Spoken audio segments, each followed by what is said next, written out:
Que privilégio poder ter a oportunidade de cultuar a Jesus com vocês, ainda pregar a palavra de Deus a um povo que o ama e ama a sua poderosa palavra.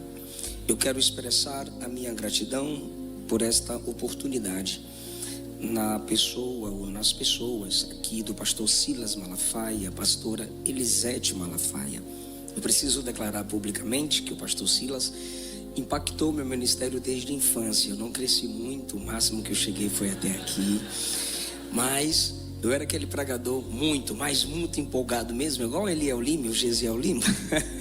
E eu disse, eu preciso aprender a falar mais pausadamente, deixa eu escutar pregadores que me instruam nesse perfil.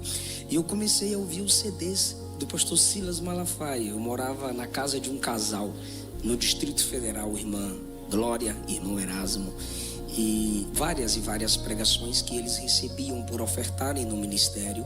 Eu ficava o dia inteiro escutando, anotando as pregações e pregando.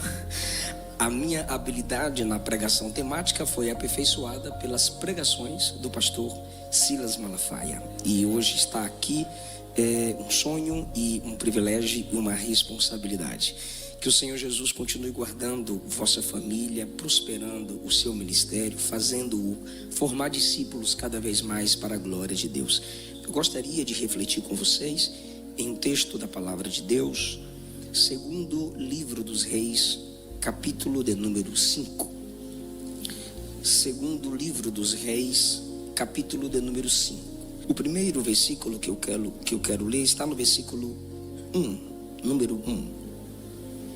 Naamã, chefe do exército do rei da Síria, era um grande homem diante do seu senhor e de muito respeito, porque por ele o Senhor dera livramento aos sírios, e era este varão homem valoroso, porém leproso. Ainda agora no capítulo 5, versículo 20 a seguir, por favor. Geazi, moço de Eliseu, homem de Deus, disse: eis que meu senhor impediu a este Ciro Naamã que da sua mão se desse alguma coisa do que trazia. Porém, tão certo como vi o Senhor, que hei de correr atrás dele e tomar dele alguma coisa. E foi Geazi em alcance de Naamã, e Naamã, vendo que corria atrás dele, saltou do carro a encontrá-lo e disse-lhe: vai tudo bem? E ele disse: tudo vai bem. Meu senhor me mandou dizer: eis que agora mesmo vieram a mim 2 jovens dos filhos dos profetas da montanha de Efraim. Dá-lhes, pois, 1 talento de prata e 2 mudas de vestes. E disse Naamã: se servido tomar 2 talentos? E instou e amarrou 2 talentos de prata em 2 sacos com 2 mudas de vestes, e pô-las sobre 2 dos seus moços, os quais os levaram diante dele. E chegando ele à altura, tomou-os das suas mãos e os depositou na casa, despediu aqueles homens e foram-se. Então ele entrou e pôs-se diante de seu senhor, e disse-lhe Eliseu: de onde vens, Geazi? E disse: teu servo não foi nem a uma nem a outra parte.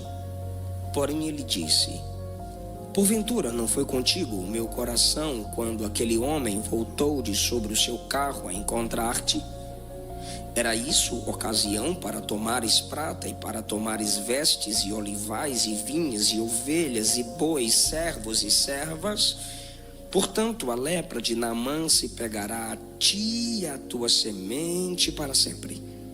Então saiu de diante dele leproso, branco como a neve. Misericórdia.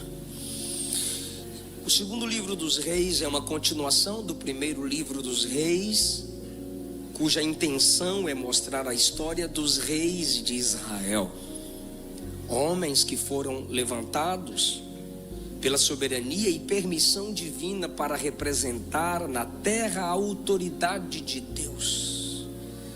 Diante desses homens, Deus levantou profetas para instruí-los, para que eles não se desviassem dos caminhos dos reis que temiam a Deus, que vieram antes deles.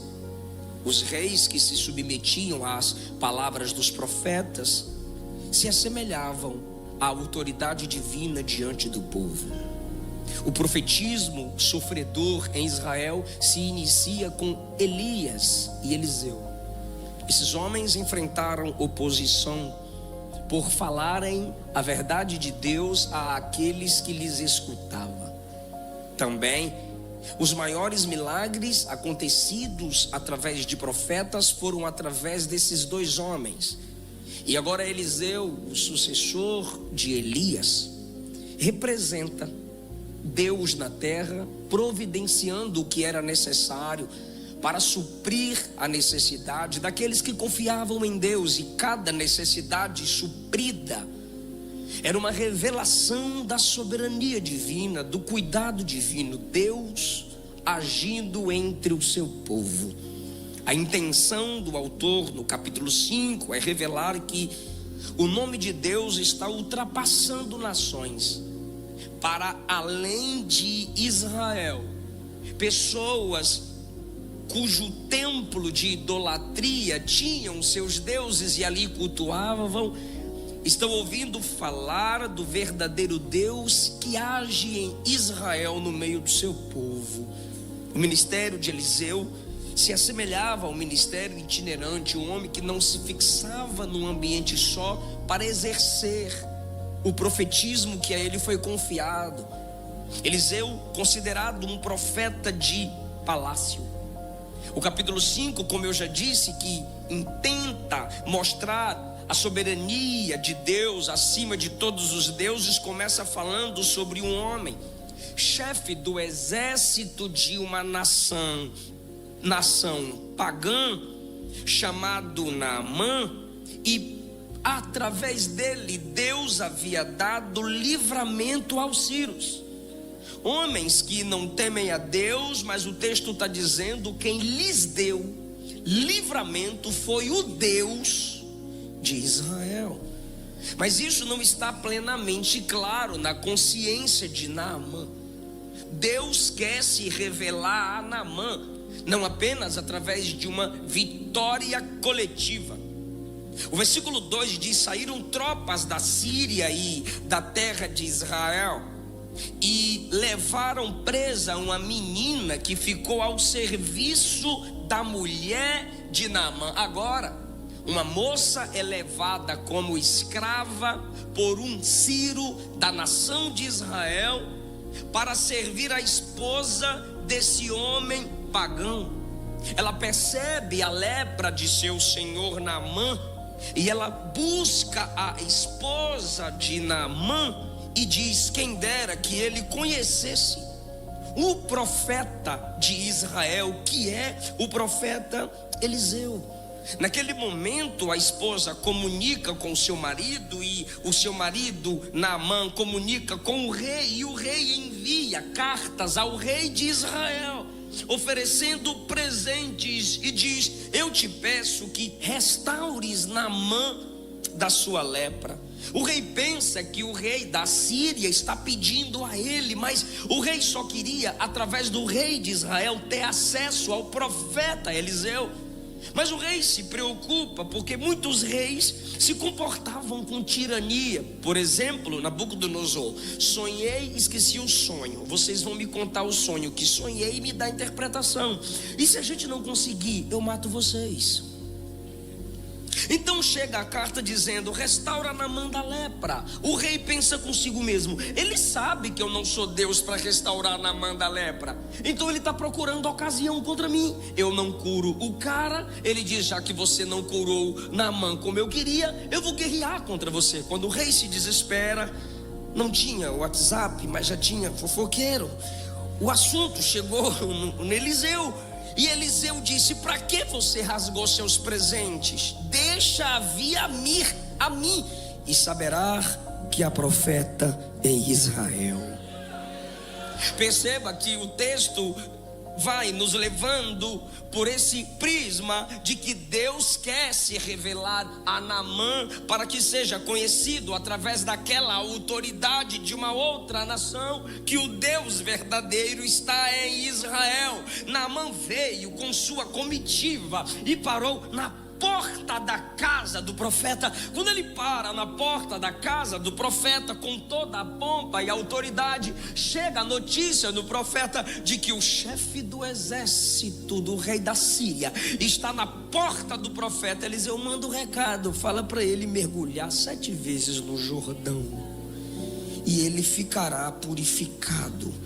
Naamã ficou indignado, o texto diz no versículo 11, ele ficou indignado porque ele projetou o método, ele projetou o modo, ele pensou que era do jeito que ele queria, que o milagre iria acontecer. É um necessitado, é um leproso, mas porque tem autoridade, ele pensa que é do jeito dele que Jeová vai trabalhar. Ele pensa que por ser alguém do palácio, ele tem autoridade acima de uma autoridade espiritual. Então ele fica indignado e diz: certamente eu pensei que ele viria a mim, se colocaria em pé. Olha a imaginação dele. Eu pensei que ele viria a mim. E Eliseu mandou recado. Eu pensei que ele iria se colocar em pé. Talvez sentado estava, sentado ficou. E Eliseu mandou recado. Eu pensei que ele ia passar a mão em mim. Ele queria massagem. Ele ia passar a mão em mim e dizer: seja curado da sua lepra. Mas não. Ele simplesmente me manda mergulhar 7 vezes no rio que não se compara com Abana, Farpá, rios de Damasco, melhores do que todas as águas de Israel. O rio de Israel não se compara com os outros rios que eu tenho acesso. Aí o servo de Naamã com sabedoria disse: se ele te pedisse algo pior, o senhor não faria para ser curado? Então ele voltou ao profeta Eliseu mais uma vez com toda a sua comitiva. Depois que obedece, ele desce ao Jordão, mergulha, é curado e novamente ele vem ao homem de Deus pela segunda vez com a sua comitiva. E quando ele chega diante do profeta, o autor mostra para nós que chegou o clímax de sua intenção. E quando você está lendo, você está perguntando: por que no versículo 1 está dizendo que Deus deu livramento a um pagão? Porque o texto está dizendo: Ele é soberano sobre tudo e sobre todos. Só quem precisa entender isso é Naamã. E agora Naamã chega na porta do profeta. Quando Naamã chega purificado, Eliseu também chega diante dele. Ele se põe diante do profeta e a primeira coisa que ele diz é: eis que tenho conhecido que em toda a terra não há Deus senão em Israel. Está claro diante dos olhos desse homem que o verdadeiro Deus está ali e se revela através do profetismo de Eliseu. Tão certo como vive o Senhor. Perdão, eu estou pulando o versículo. Eis que tenho conhecido que não há Deus em Israel. Agora te peço, tomes um presente de seu servo. Ele é grato, ele quer expressar de alguma forma, oferecendo um presente ao profeta, alegria, gratidão pela cura, pela direção que veio da parte de Deus ao profeta. E o profeta diz: não, vive o Senhor em cuja presença estou, eu não tomarei nada de você. Eliseu já tinha recebido ofertas de outros. Eliseu já havia recebido e ainda receberá nesse livro presentes de outros, mas de Naamã não. Porque a intenção do texto é: quem comanda tudo aqui é Deus. Eu vou comandar a generosidade.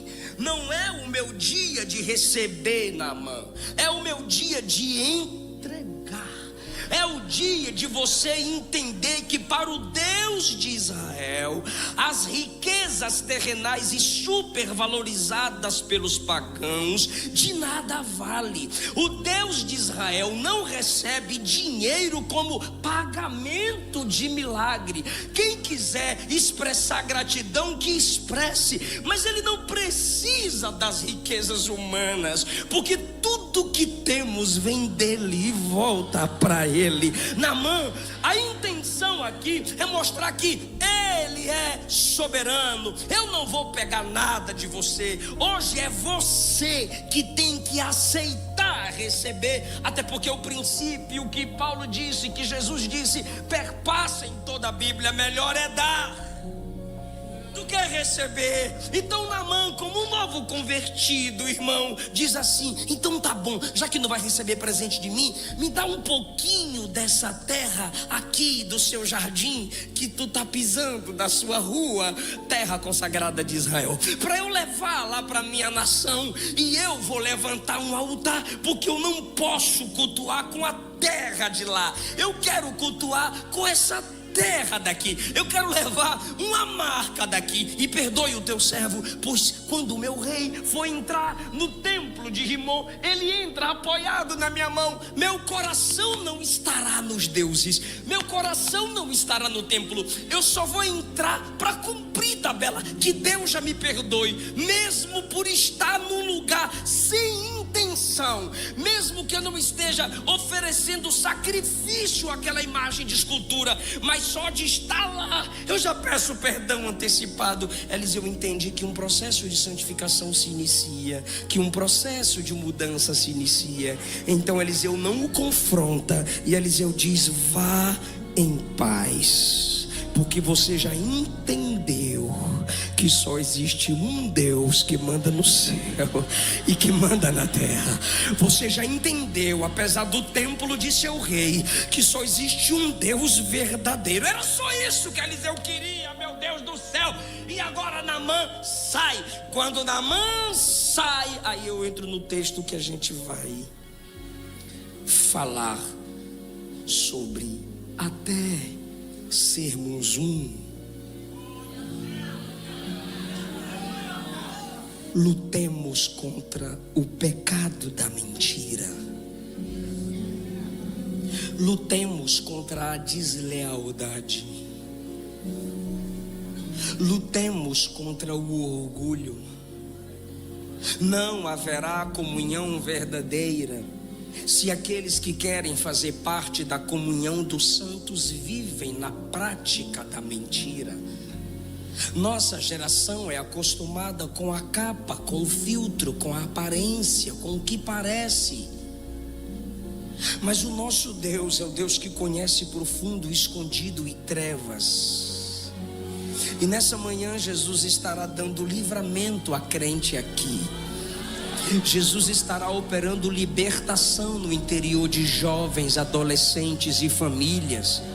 Porque a mentira não vai destruir seu ministério, não vai destruir sua igreja, não vai destruir a comunhão no seu lar. Você acredita que é manhã de transformação, libertação e livramento, irmão? Isso quebra esse projeto de luta de até sermos um. Quando Naamã oferece o presente a Eliseu e Eliseu rejeita. Quando Naamã oferece prata, mudas de vestes, e Eliseu rejeita, pois ele é o representante do comando da soberania divina, que naquele dia só Deus dá. Alguém está de olho nas riquezas de Naamã. Alguém não se empolga com a cura do homem. Alguém não se alegra com a purificação da pele de Naamã. Geazi não se empolga com as palavras de Naamã, reconhecendo que o verdadeiro Deus está em Israel. Não, ele só olha a riqueza que está na mão do homem que está tendo inicialmente um conhecimento sobre Deus, e ele peca. E o primeiro momento em que vemos o seu pecado está no versículo 20. Ele se acha mais sábio do que o seu senhor Eliseu. Geazi se acha mais inteligente do que o seu líder, diz o versículo 20. E Geazi, moço de Eliseu, disse: eis que meu senhor impediu a este Ciro Naamã que da sua mão se desse alguma coisa do que trouxe. Agora ele usa o nome de Deus. Tão certo como vive o Senhor, eu vou correr atrás dele e vou tomar dele alguma coisa. Entenda que ao se comparar, ele se sente superior ao seu líder, e nessa comparação e sentimento de superioridade se tem soberba. Mentira, deslealdade e soberba andam de mãos dadas. Paulo disse em 1 Timóteo 3,6 que nós, ao consagrarmos ou separarmos pessoas para servirem no ministério, devemos ter cuidado com aqueles que são novatos na fé. Por quê, Paulo? Para que eles não fiquem orgulhosos e caiam na condenação do diabo, que pelo orgulho caiu. Então entenda, queridos, o orgulho leva à queda, o orgulho leva-nos à comparação, e no orgulho, na soberba e na comparação, mentimos, construímos mentiras, ideias mentirosas em nossa mente para parecer ser o que não somos, para parecer ter o que não temos. Na lista de Deus em Provérbios 6, que Deus odeia, a partir do versículo 16, a maior ênfase está naquele que semeia desentendimento entre os irmãos. A Bíblia chama isso de detestável, e é o que Geazi vai fazer agora. Entre as palavras de Eliseu, com o coração de Naamã, se achando mais sábio do que o seu senhor, era para o seu senhor ter recebido na mente dele, mas não recebeu. Então eu vou lá e recebo, eu vou lá e pego, eu vou lá e tomo. Porque na comparação entre Geazi e Eliseu, a intenção de Eliseu foi falha, a atitude de Eliseu foi pífia. Bom mesmo é Geazi, que vai atrás de Naamã para receber de Naamã aquilo que Eliseu havia rejeitado. O que Naamã reservou para Eliseu, ele pensa que ele vai conquistar através da mentira.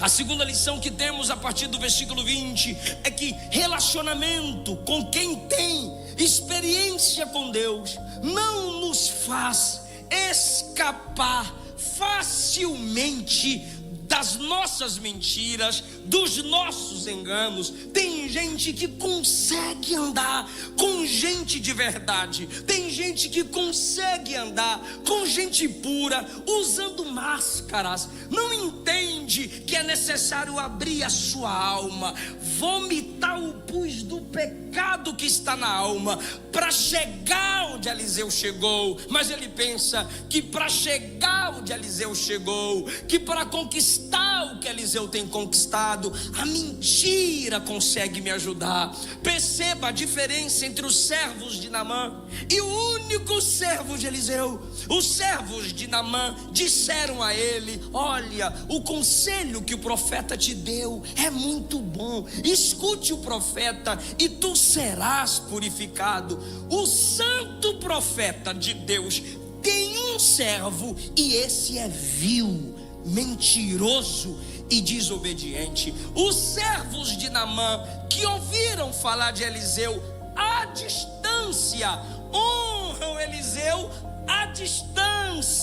O servo de Eliseu, que estava sempre andando com Eliseu, vai para a rua, se distancia de Eliseu, chega perto de Naamã e diz assim: o meu senhor está precisando de ajuda para 2 profetas, filhos dos profetas que chegaram da montanha de Efraim, me mandou buscar ajuda para eles. Ele está destruindo a primeira palavra do profeta Eliseu. Quantas vezes somos assim, cercados por pessoas mentirosas, cercados por pessoas enganosas, e não por culpa nossa, porque coração de líder, coração de pastor sempre está acreditando em quem não presta. Aqui a gente chega num ambiente de graça. A mentira é um desprezo ao ambiente da graça. Sim, Geazi vivia num ambiente de graça. Ele viu milagres acontecendo, ele viu coisas extraordinárias acontecendo, mas não é o ambiente que nos muda, não é o ambiente que nos molda, se nós não entendermos que antes de nascer na igreja tem que nascer do Pai. Não tenha esse tipo de falsa garantia. Se minha mãe ora, eu chego lá. Se meu pai é crente, eu chego lá. Ah, irmão, o diabo que foi feito nas regiões celestiais como o ser perfeito vai ser lançado no lago de fogo. Imagine tu que foi criado em banco de igreja, mas não nasceu de novo. Filho de crente não é neto de Deus. Você precisa ter sua própria experiência com Deus. Geazi anda com Eliseu, mas não se submete ao Deus de Eliseu. Geazi, no capítulo 4, irmão, Eliseu, meu Deus do céu, Eliseu tinha coração de pastor. A mulher manda fazer um quarto para o profeta em cima do muro, e estava lá um quarto organizadinho, uma cama, uma mesa, um candeeiro, uma cadeira. Mas quando você lê o texto, Eliseu está dentro ali do quarto, do mesmo ambiente com Geazi, mas a mulher só coloca uma cadeira, uma mesa, uma cama, um candeeiro. Mas Eliseu, onde vai? Tá com Geazi. E a mulher diz: eu não fui com a cara dele, é só uma cadeira, uma mesa, uma cama. É sério, eu te provo que ela não foi com a cara dele. Quando o filho dela morre, Eliseu manda Geazi, oh, meu Deus do céu. Isso é coração de pastor, fica insistindo com quem não presta. Vai lá, pergunta pra ela o que foi que aconteceu. Aí Geazi vai até ela: vai tudo bem? Ela diz: tudo bem. Mas quando ela chega diante do profeta: como é que tá? E ela chora, ela detalha, ela briga, ela fala tudo diante de Eliseu, porque ela não abre sua alma para quem ela não confia. E mulher, irmão, vê as coisas mais do que a gente. Mas Eliseu continua insistindo em Geazi. O que é isso? Graça. A graça de Deus estava se manifestando e Geazi não estava aproveitando. O Espírito Santo está dizendo aqui: não sei qual é a mensagem que você está ouvindo agora, mas você está num ambiente de graça. Isso não é aprovação ao seu pecado, isso é oportunidade para mudança. Confessa, deixa e alcançará misericórdia. Geazi está no ambiente de graça, mas ele mancha o ambiente da graça com mentira. Ele mancha o ambiente da graça com deslealdade, porque quando você mente, você está desprezando a verdadeira graça, você está desprezando a palavra da verdade, você está desprezando o Cristo que disse: eu sou a verdade. Você está desprezando o Espírito da verdade. E quando ele vai atrás de Naamã, atrás de grana, atrás de dinheiro, quando ele vai atrás, Naamã desce do carro e pergunta: vai tudo bem? Vai. Até ele mentir. Porque quando Naamã pergunta: vai tudo bem? Ele responde: tudo bem. Vai tudo bem, até você se valer da mentira para se proteger. Vai tudo bem, até você se valer da mentira para tentar fazer seu ministério crescer. Vai tudo bem, até você se valer da mentira para querer se mostrar superior aos outros. Tava tudo bem no jardim, até Eva acreditar na mentira da serpente. Tava tudo bem com a igreja primitiva. Capítulo 1, Jesus assunto aos céus. Capítulo 2, o Espírito Santo enchendo a igreja. Capítulo 3, Pedro e João, que parece que não se gostavam muito, subindo junto ao templo para orar, que bonitinho. Capítulo 4, o Espírito descendo, enchendo os crentes e tudo, e prenderam Pedro e João por pregar. O Espírito Santo encheu os crentes e tudo foi pregar no meio da rua. Tava tudo bem, até que chegar ao capítulo 5, Ananias e Safira mentirem. Aí começa a confusão, irmão. No capítulo 5 é mentira. No capítulo 6, briga por causa de comida. Crente briga por causa de cada coisa. Os crentes brigando por causa de comida no capítulo 6. E aí Estevão, meu Deus do céu, apedrejado. E veio Paulo. E aí daqui pra frente, porque tá tudo bem, até um instrumento de Satanás chamado mentira ou até mentiroso começar a ter voz. Tá tudo bem, até quem não busca a verdade do evangelho para arrancar suas máscaras e entender que Deus é Deus de luz, começa a crescer pensando que nunca cairá. Eu não sou bobo. Aí vindo para cá eu falei, deixa eu ver o que o pastor Silas já pregou sobre mentira, e coloquei no YouTube, pastor Silas Malafaia pregando sobre mentira. Aí tem uns shorts que ele fala bem assim: alguém pode mentir muito tempo, mas não mentirá para sempre. Pode mentir para muitos, mas não mentirá para todos. Então vou repetir a palavra do profeta da casa: você pode mentir por muito tempo, mas não vai mentir para sempre. Você pode enganar a muitos, mas você não vai enganar a todos. E a palavra de autoridade de Deus aqui nesse ambiente é: tem muita gente com cara de Moisés, mas o coração é de Coré, Abirão e Datã. Tem muita gente com cara de Abel, mas o coração é de Caim. Tem muita gente com cara de ovelha, mas o coração é de lobo. Eu vou aprofundar. Tem gente que a cara é de anjo, mas o coração é de demônio. A máscara cai se você não confessar. A máscara cai se você não cair de joelhos hoje e dizer: liberta-me, transforma-me. Eu quero ser o seu representante na terra. Você vai destruir a unidade da igreja. Você vai gerar contenda na família. Você vai tirar a paz do culto. Você vai fracassar a equipe de louvor. Se você continuar na mentira, você não ama a Deus. Você não ama a Bíblia. Você ama a si mesma, seu próprio ego. Egocêntrico. Se humilha hoje. Se arrepende hoje. Se humilha hoje. Eu estou sentindo Jesus nessa palavra. Se arrepende hoje. É melhor descer do que cair. É melhor descer do que cair. E Jesus não tem problema algum em te envergonhar, porque você não tem vergonha em envergonhar Jesus. Você não tem vergonha de envergonhar o evangelho. Você não tem problema em envergonhar a igreja de Jesus. Por que ele vai ter vergonha ou temor de expor você? Se você se humilhar, ele não te derruba. Mas se você não se humilhar, a máscara cai quando você menos imagina.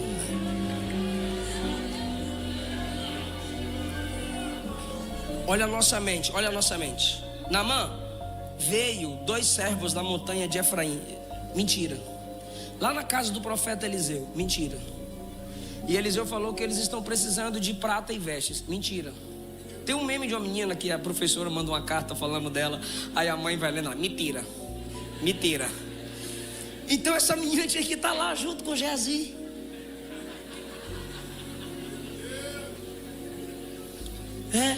Ele fala: eis que agora mesmo vieram a mim 2 jovens dos filhos dos profetas. Mentira. Da montanha de Efraim. Mentira. E Eliseu disse: dá-lhes 1 talento de prata e 2 mudas de vestes. Mentira.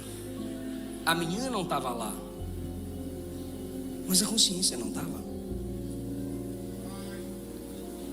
A menina não estava lá, mas será que ele esqueceu do Deus de Israel?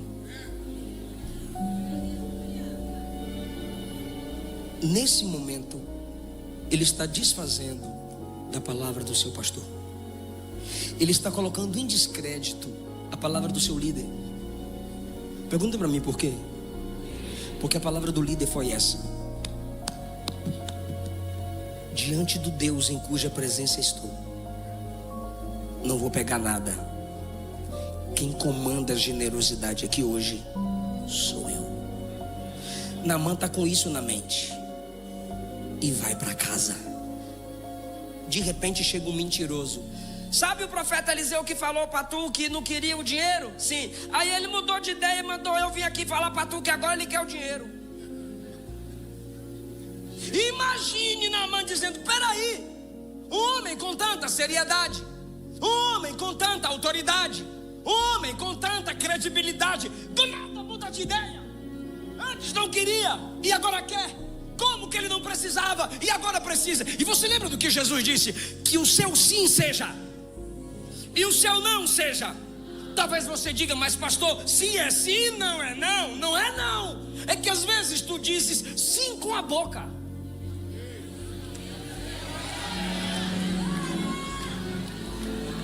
mas o não está no coração. Em outras vezes você diz não com a boca, mas o sim está no coração. Daí inicia-se a hipocrisia, as mentiras. A palavra de Eliseu deveria ser sustentada do lado de fora por aquele que ele lidera, mas aquele que ele lidera desfaz lá fora o que ele escutou de seu pastor aqui dentro, por causa da mentira. Olha a mente do homem, ele idealiza: eu vou inventar que 2 discípulos de profeta chegaram necessitados lá agora, e Eliseu está precisando e me mandou resolver o problema. O mentiroso se colocando como instrumento de solução para uma causa específica. O mentiroso dizendo: se eu não resolver, os 2 discípulos do profeta Eliseu passam fome. Se eu não resolver, os 2 discípulos vão ficar sem vestes para voltar para a montanha de Efraim. Então eu resolvo. Tem muita gente assim.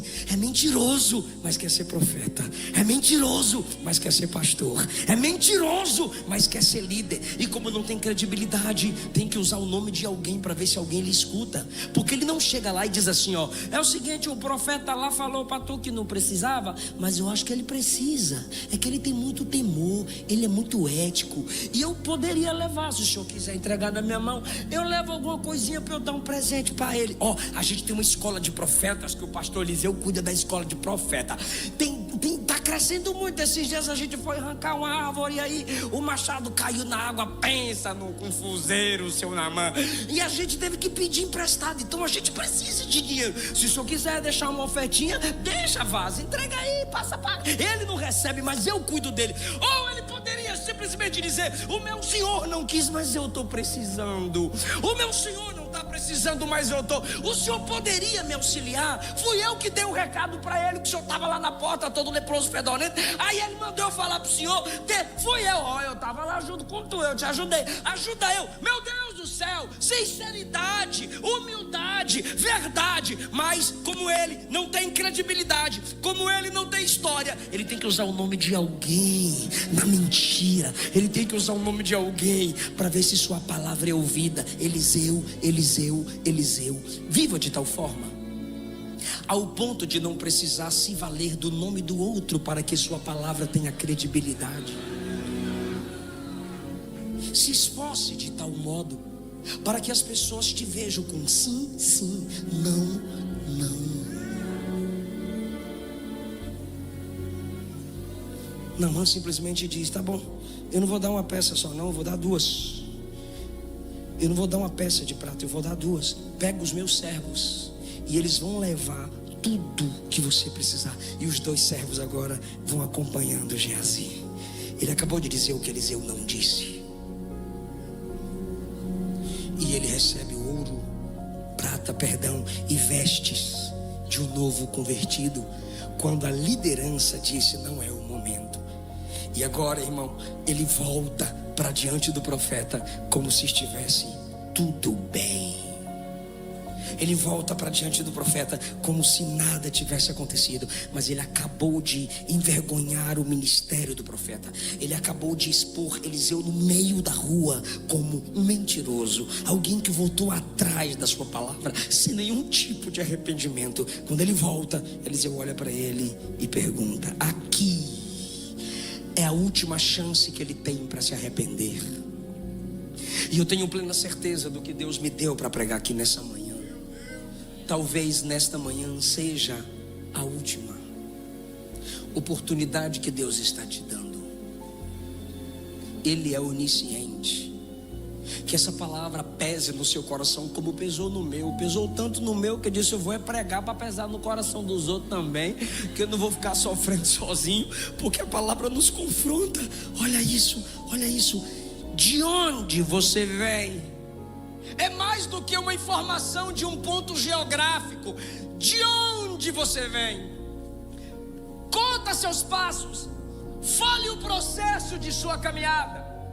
Ele está tendo a chance de rasgar a alma. Ele está tendo a chance de falar tudo.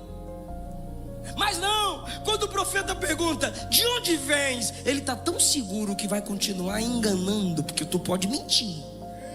Agora, se vai continuar enganando, é outra história. A questão é que agora ele não está diante de Naamã. Pastor Elcio, cheguei. Pastor Silas, ele não está diante de Naamã. Ele está diante do profeta. Teu servo não foi a nenhuma nem a outra parte.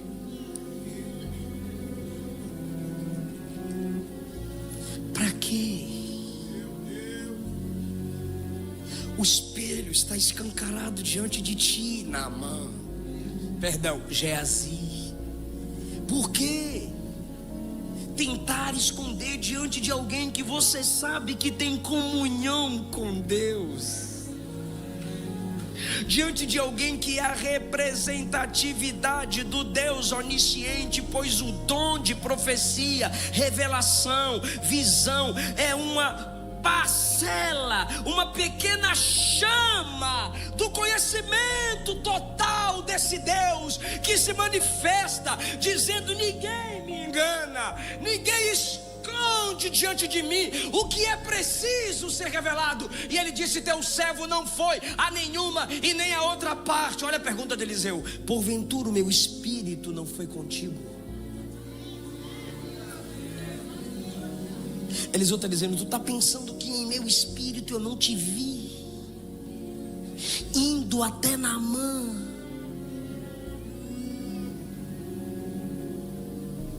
Desculpa, mas não tem como. Eu vou usar aqui 3 versículos que eu aprendi com o pastor Silas. Tinha um culto numa feira chamada Feira do Guará, Distrito Federal.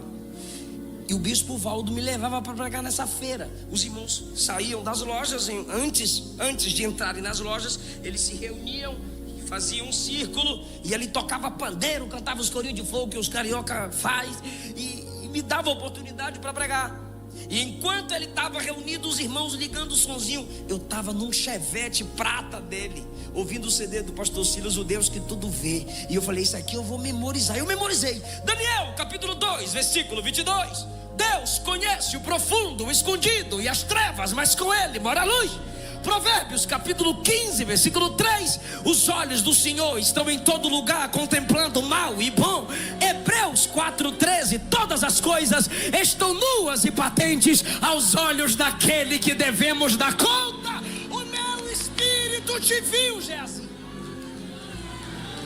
O meu corpo estava aqui, mas em espírito eu estava lá.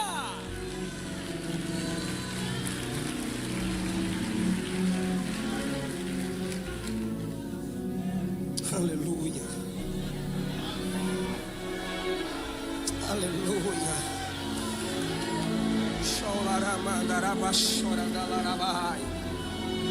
Não tema homem mais do que Deus. Mamãe não viu, papai não viu, marido não viu, esposa não viu, pastor não viu, mas ele vê.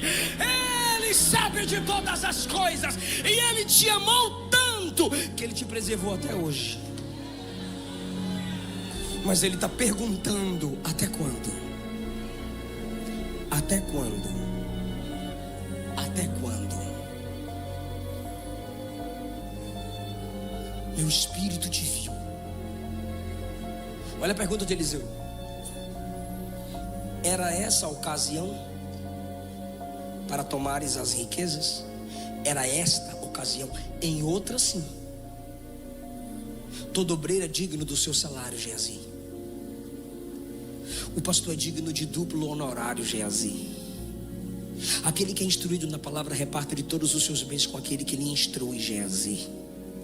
Se nós plantamos bens espirituais, custa o quê colher desses bens materiais, Geazi? Mas esta não era a ocasião, Geazi. Você não discerniu o tempo, Geazi. Você não deixou Deus comandar a generosidade, Geazi. Não era o dia de tomar, Geazi. Era o dia só de entregar. Ele ainda iria aprender, Geazi. Nós administramos a escola de profetas. Era só você convidar o cara para vir numa aula na escola de profeta e eu ensinaria para ele o princípio de honra, Geazi. Mas você quis se valer da mentira, do engano, do engodo, da deslealdade, da comparação, da soberba, tudo que é satânico, Geazi, para enriquecer, sem minha autorização. Agora tem uma palavra que Eliseu usa, que não está lá nos presentes que ele recebe. Está aqui, ó. Era essa a ocasião para tomares prata, vestes, olivais, vinhas, ovelhas, bois, servos e servas. Como assim? Ele só recebeu prata e vestes. Por que Eliseu acrescenta tudo isso? Primeiro, Deus está revelando para Eliseu a intenção no coração de Geazi. O que ele vai fazer com a oferta que recebeu de Naamã? Com o que você recebeu lá, você está projetando enriquecer, prosperar, que não tem nada de errado nisso. Mas o método, o modo, a ocasião, foi tudo errado. E para que uma pessoa quer ovelhas, olivais, vinhas, bois, servos e servas? Se Eliseu é uma pessoa, Eliseu tem um servo. Se ele quer servos e servas, é porque ele tem família. E está no texto que ele pegou a riqueza e levou para sua casa. Então talvez ele tenha dito: o futuro da minha família está garantido. Se você de fato ama a sua casa, se você de fato ama o seu lar, respeite a autoridade espiritual. Aguarde o tempo certo para o seu desenvolvimento ministerial.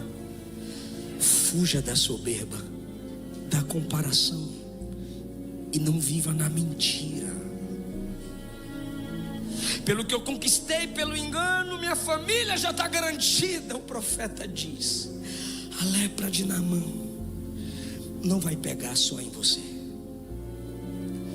mas em toda a sua família. Porque você não é uma ilha. Suas escolhas, suas decisões vai afetar aqueles que te cercam. Nunca que a mentira preservará a paz, a comunhão e a unidade no lar. Mas eu preciso encerrar na nova aliança. Eu preciso encerrar Efésios capítulo 4 fazendo uma pergunta a quem me escuta. Tudo bem, enquanto eu estou pregando contra a mentira, você está dizendo: é verdade, fala Deus, eita glória, manto, mistério, fogo, assim que eu gosto. Então você não suporta a mentira. É, pastor, não suporto. E se alguém cumprir Efésios 4:25 para você, deixai a mentira e falai a verdade. Porque uma coisa é alguém lhe dizer assim: eu vou deixar a mentira. Que bom, deixa a mentira. Outra coisa é a pessoa falar assim: tá, mas eu preciso falar a verdade.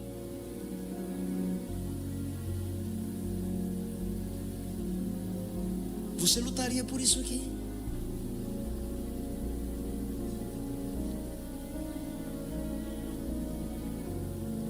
Até porque você quer perdão para suas mentiras. Eu também quero para as minhas. Mas você seria capaz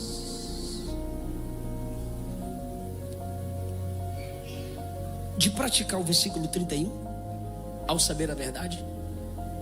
Toda amargura, ira, cólera, gritaria, blasfêmias e malícia seja tirada.